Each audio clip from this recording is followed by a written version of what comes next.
Hello दोस्तों, फिनटेक्नो में आप सभी दर्शकों का स्वागत है। आज हम जानेंगे बाबा और गुरु के नाम पर धोखाधड़ी, एक खतरनाक खेल के बारे में। परिचय। श्रद्धा जब व्यापार बन जाए। भारत की भूमि अध्यात्म और धर्म के मामले में सदियों से समृद्ध रही है।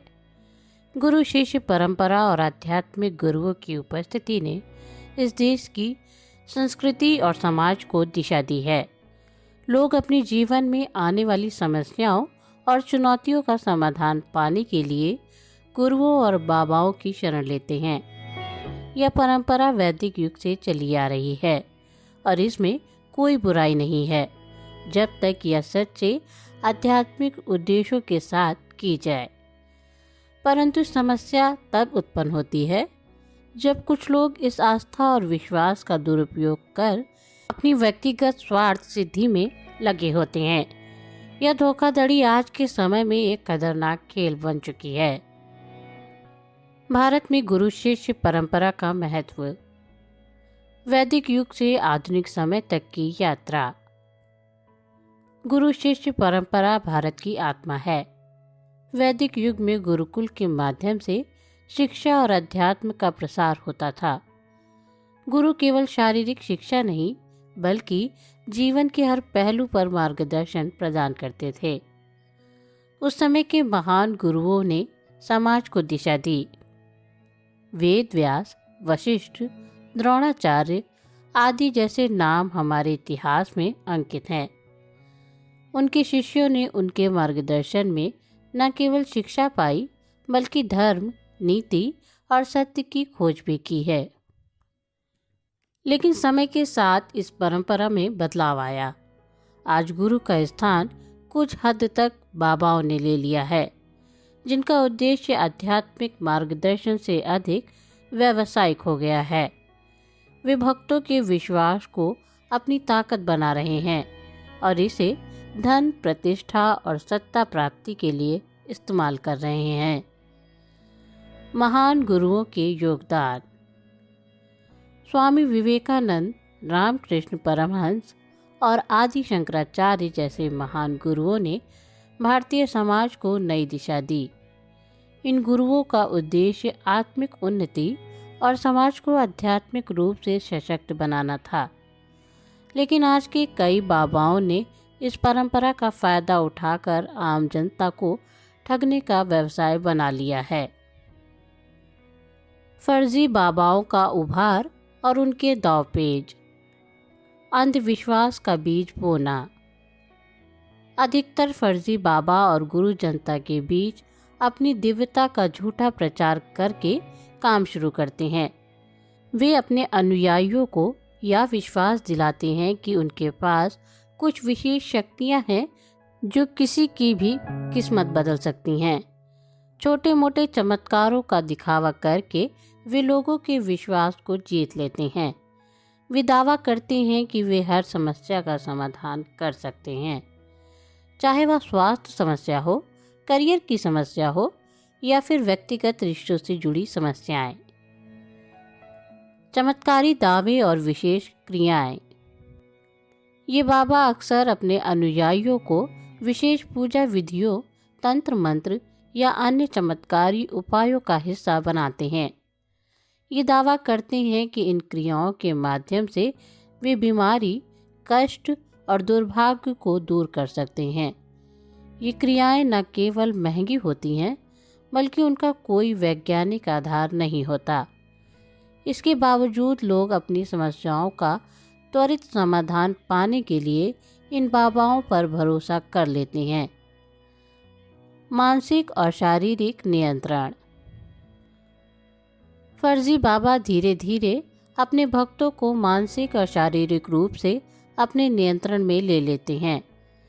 वे भक्तों को यह विश्वास दिलाते हैं कि वे उनके जीवन के हर पहलू को नियंत्रित कर सकते हैं।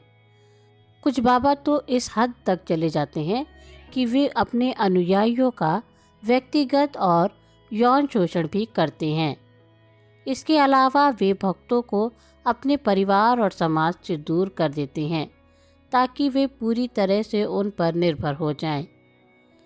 प्रमुख धोखेबाज बाबाओं के उदाहरण। आशाराम बापू। आशाराम बापू एक समय लाखों अनुयायियों के गुरु थे। उनके आश्रमों में कई लोग अपने जीवन की समस्याओं का समाधान पाने के लिए आते थे, लेकिन जब उन पर एक नाबालिग लड़की के साथ दुष्कर्म का आरोप लगा और उन्हें आजीवन कारावास की सज़ा मिली, तब उनके असली चेहरे का पर्दाफाश हुआ।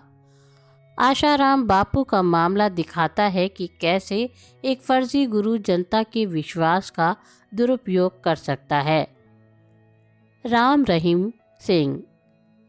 गुरमीत राम रहीम सिंह ने डेरा सच्चा दौसा के माध्यम से लाखों लोगों का विश्वास जीता, लेकिन उनके खिलाफ हत्या और यौन शोषण के आरोप सिद्ध हुए। उन्होंने अपने अनुयायियों को धोखा दिया और धर्म का इस्तेमाल स्वार्थी उद्देश्य के लिए किया। नित्यानंद। नित्यानंद ने यौन शोषण के आरोपों से देश को चौंका दिया। बाद में वह देश से फरार हो गया और खुद की एक काल्पनिक राष्ट्र भी बना डाली। यह दिखाता है कि कैसे कुछ बाबा खुद को कानून से ऊपर समझते हैं और अपने अनुयायियों को भ्रमित करते हैं। लोग कैसे फंसते हैं इन बाबाओं के जाल में। आस्था में अंधश्रद्धा। जब लोग जीवन में समस्याओं का सामना करते हैं और उन्हें कोई समाधान नहीं दिखता, तब वे जल्दी से त्वरित समाधान के रूप में बाबाओं का सहारा लेते हैं। उनकी आस्था धीरे धीरे अंधश्रद्धा में बदल जाती है और वे हर समस्या का समाधान बाबा के पास खोजने लगते हैं। शिक्षा की कमी। ग्रामीण और पिछड़े इलाकों में लोग शिक्षित नहीं होते और ऐसे बाबाओं की बातों पर जल्दी विश्वास कर लेते हैं। वे आधुनिक चिकित्सा, कानूनी सहायता या मनोवैज्ञानिक परामर्श को नज़रअंदाज कर देते हैं और बाबाओं को ही अपनी अंतिम उम्मीद मानते हैं। सामाजिक दबाव और समूह मानसिकता। कई बार लोग सामाजिक दबाव के कारण भी बाबाओं के चंगुल में फंस जाते हैं। जब उनका परिवार या समुदाय किसी बाबा का अनुयायी होता है तो वे व्यक्तिगत निर्णय नहीं ले पाते और भीड़ की मानसिकता में शामिल हो जाते हैं। समाज पर प्रभाव। महिलाओं और बच्चों का शोषण। इन बाबाओं के आश्रमों में महिलाओं और बच्चों का शारीरिक और मानसिक शोषण की घटनाएं आम हैं। कई बार महिलाओं के साथ बलात्कार और यौन हिंसा की खबरें आती हैं, लेकिन पीड़ितों को न्याय मिलने में कई साल लग जाते हैं। बाबा के अनुयायी और समर्थक कानूनी कार्रवाई में बाधा डालते हैं। आर्थिक नुकसान। लोग अपनी जीवन भर की कमाई इन बाबाओं पर लुटा देते हैं। बाबा चढ़ावे के नाम पर, पूजा विधियों के नाम पर और अन्य धार्मिक वस्त्रों और यंत्रों के नाम पर जनता का आर्थिक शोषण करते हैं। इससे परिवार की आर्थिक स्थिति बुरी तरह से प्रभावित होती है। न्याय प्रणाली पर दबाव। जब बाबा के खिलाफ कोई एफआईआर दर्ज की जाती है तो उनके हजारों समर्थक विरोध में खड़े हो जाते हैं। इससे कानून व्यवस्था पर दबाव पड़ता है और मामलों में देरी होती है। न्याय प्रणाली पर ऐसे बाबाओं के मामलों का बोझ बढ़ जाता है। मीडिया और सोशल मीडिया का योगदान। प्रचार और प्रसार। फर्जी बाबा सोशल मीडिया का भरपूर इस्तेमाल करते हैं। वे यूट्यूब, फेसबुक और व्हाट्सएप के माध्यम से अपनी विचारधारा का प्रचार करते हैं। बाबा के अनुयायी उनके प्रवचन, वीडियो और झूठे चमत्कारों के वीडियो साझा करते हैं। इससे उनकी लोकप्रियता बढ़ती है और वे नए भक्तों को आकर्षित करते हैं। डिजिटल मीडिया का दुरुपयोग। इन बाबाओं के प्रचारक डिजिटल मीडिया का दुरुपयोग करते हैं। वे एडिट वीडियो और फर्जी फोटो के माध्यम से अपने चमत्कारों का दिखावा करते हैं। इससे आम लोग भ्रमित हो जाते हैं और उनके जाल में फंस जाते हैं। यह खेल आधुनिक तकनीक के दुरुपयोग का सबसे स्पष्ट उदाहरण है। सरकार और कानून की भूमिका। कानूनों की स्थिति। भारतीय दंड संहिता में धोखाधड़ी, बलात्कार और यौन शोषण के लिए कड़े कानून हैं, लेकिन इन कानूनों का पालन ठीक से नहीं होता, खासकर तब जब आरोपी बाबा के पीछे हजारों अनुयायी खड़े हों। इसके अलावा राजनीतिक संरक्षण और प्रभाव के चलते कई बार सख्त कार्रवाई नहीं हो पाती। कानूनी सुधार की आवश्यकता। सरकार को चाहिए कि वह फर्जी बाबाओं की पहचान और सत्यापन के लिए विशेष आयोग बनाए, धार्मिक संस्थानों का रजिस्ट्रेशन अनिवार्य करे, चैरिटी के नाम पर लिए गए फंड्स की पारदर्शिता सुनिश्चित करे, बच्चों और महिलाओं की सुरक्षा के लिए विशेष निगरानी तंत्र बनाए। विदेशों में गुरुओं की स्थिति, भारत से तुलना।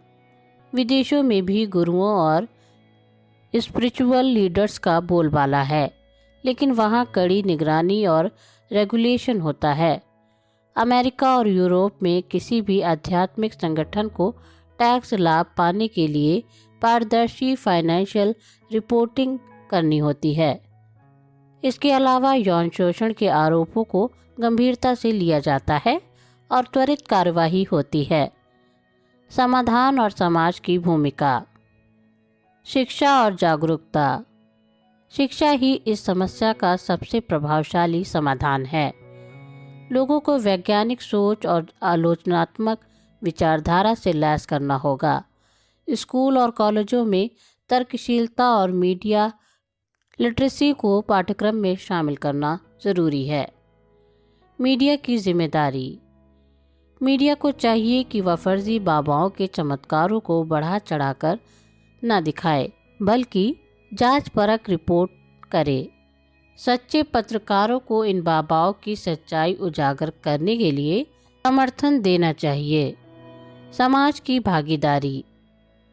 हर नागरिक की जिम्मेदारी है कि वह अंधश्रद्धा से बचे और दूसरों को भी इसके प्रति जागरूक करे।